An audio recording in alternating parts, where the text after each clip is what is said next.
பிவிக்கு பார்த்துட்ருக்கோம். 20,000 என்ற தொகையானது 2 பகுதிகளாக கடனாக வழங்கப்படுகிறது.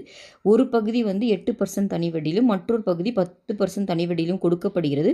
மொத்த ஆண்டு வட்டி 1,900 எனில் 10%க்கு கொடுக்கப்பட்ட தொகை எவ்வளோன்னு கேட்குறாங்க.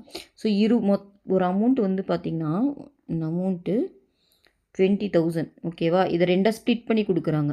அப்போ P1 எவ்வளோன்னு தெரியாது, அது P1 P2ன்னு எடுத்துக்கலாம்.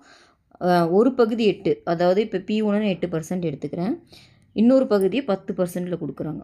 ஓகேவா. ரெண்டையும் சேர்த்த வட்டி கொடுத்துட்டாங்க. 10% கொடுத்துருக்காங்களா, இந்த P2 தான் உங்களை கண்டுபிடிக்க சொல்கிறாங்க. இந்த P2 தான் நீங்கள் இப்போ ஃபைன் பண்ணணும். மொத்தம் சேர்த்துனா 20,000 ஓகேவா.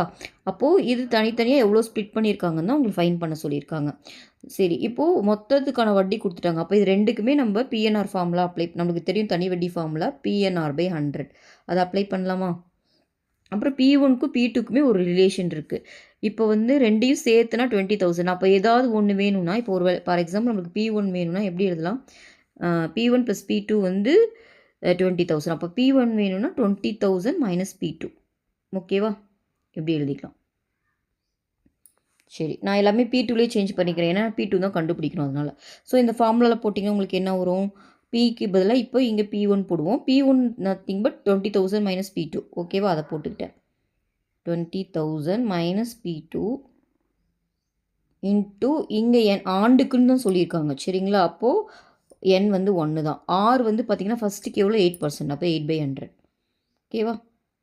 செகண்டு இதுக்கு P2 எடுத்துக்கிறோம். P2வும் N வந்து 1 தான், ஆனால் வட்டி பார்த்திங்கன்னா 10%, அப்போ 10/100 = 1,900ன்னு கொடுத்துட்டாங்க. ஸோ இதை சிம்பிளை பண்ணி P2 கண்டுபிடிச்சா நம்மளுக்கு ஆன்சர் வந்துடும். ஸோ இப்போ இதை பாருங்கள், இதில் வந்துட்டு 100 காமனாக இருக்கலாம், அந்த சைட் கொண்டு போயிடுறேன். இப்போ மல்டிப்ளை பண்ணுறேன். இங்கே 8, இந்த 2வை இங்கே வந்து பார்த்திங்கன்னா 2வை 8ஆல் மல்டிப்ளை பண்ணிங்கன்னா உங்களுக்கு எவ்வளோ வரும், 16.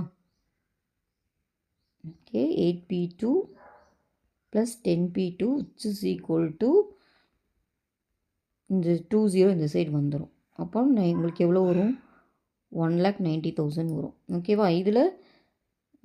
இதில் வந்து பார்த்திங்கன்னா 8லேருந்து 2P2 போச்சுன்னா உங்களுக்கு +2P2ன்னு வரும். இந்த 1,60,000 இன்சைட் வந்துச்சுன்னா உங்களுக்கு மைனஸில் ஆயிரும். அப்போது 1,90,000 60,000 போச்சுன்னா 30,000 வரும்.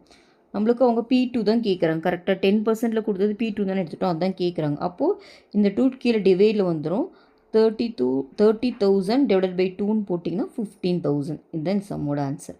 ஓகேவா, ஏன்னா அதுதான் கேட்குறாங்க. இப்போ ஆன்சர் பார்த்தீங்கன்னா 15,000. ஓகேவா.